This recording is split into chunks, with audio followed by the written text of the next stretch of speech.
Je suis artiste basée à Bruxelles. À la base, je viens plus des arts visuels.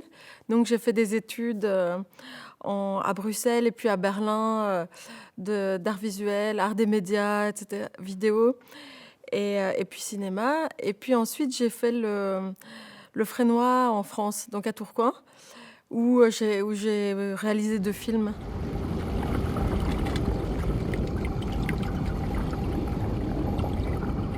Oui, c'est vraiment comme c'est des procédés ici, les caméras que j'avais fabriquées avec des sonars, ben, on ne sait pas du tout ce que ça va donner. Donc je pars dans un petit bateau, faire des captations et puis je ne sais pas ce que ça va donner. Oui, et parfois on s'attend à quelque chose, on ne l'a pas du tout.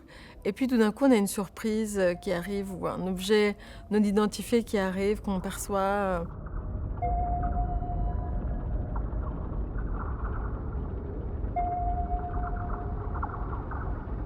C'est ça qui est le plus excitant. J'aimerais pas tellement que tout soit super clair, super, de A à Z, super préparé.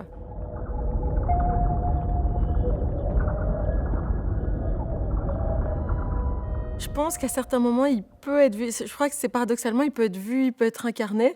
Et c'est cette zone-là que je trouve intéressante. C'est cette zone d'entre-deux où parfois il nous apparaît un peu comme un fantôme, comme quand on observe un trou noir. On voit pas vraiment un trou noir, on voit tout l'impact qu'il a autour de lui.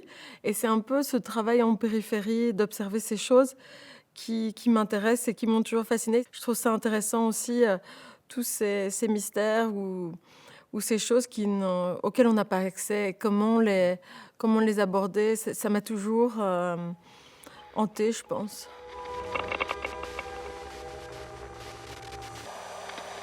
Souvent, donc, je commence par une enquête. Je collecte beaucoup d'images, beaucoup d'archives, d'images très différentes, de nature très différente. Mais je vais aussi tourner, soit avec des caméras que j'ai fabriquées moi-même, soit avec du matériel de cinéma classique aussi pour avoir des images plus figuratives. Et donc, on teste beaucoup de choses en fait. C'est comme un laboratoire.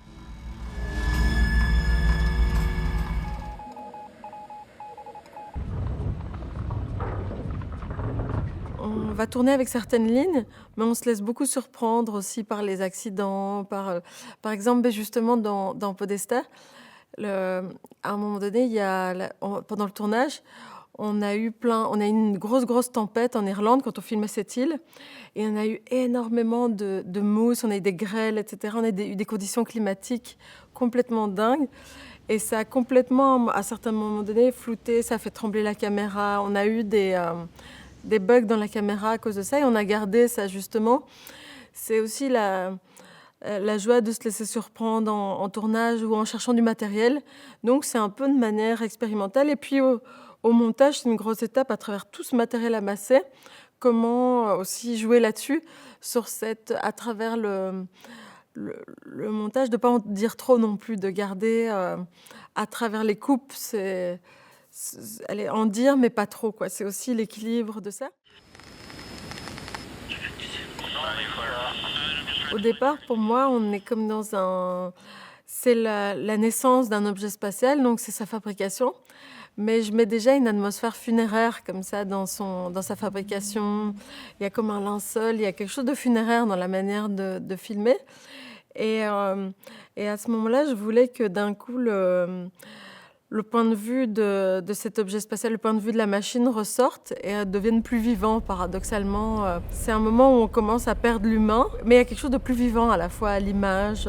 On a l'impression qu'elle crie un peu, je trouve, la capsule, ou que ses cheveux, alors que c'est pas le cas, que des cheveux sont balancés dans le vent. On rompt un peu avec l'humain et on arrive dans une couleur. C'est une forme de rupture. Il y a plusieurs ruptures dans le film, et c'est une forme de rupture que je voulais introduire.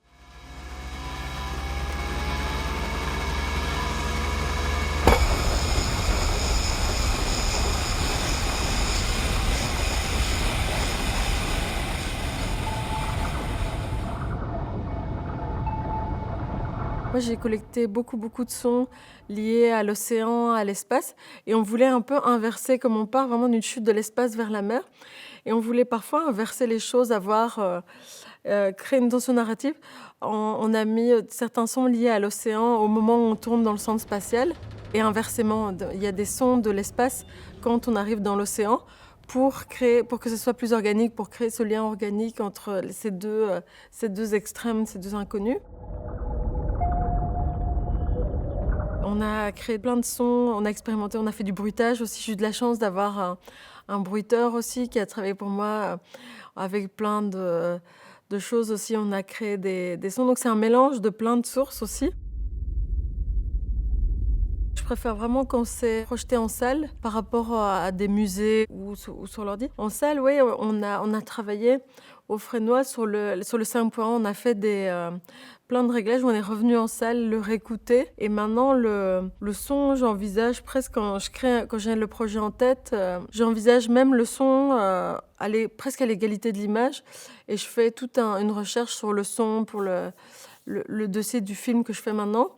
Et toutes les recherches que je fais sur le film, j'envisage aussi le son vraiment comme un élément de dramaturgie pour créer quelque chose et pas seulement dans l'image, qui n'était pas mon premier réflexe, comme je viens plus du monde de l'image, de la photo. C'est comme une nouvelle dimension qu'on explore aussi. Oui, c'est un moyen long métrage. Sur les sociétés secrètes, j'ai récupéré pas mal d'archives de sociétés secrètes et donc c'est tout un travail là-dessus.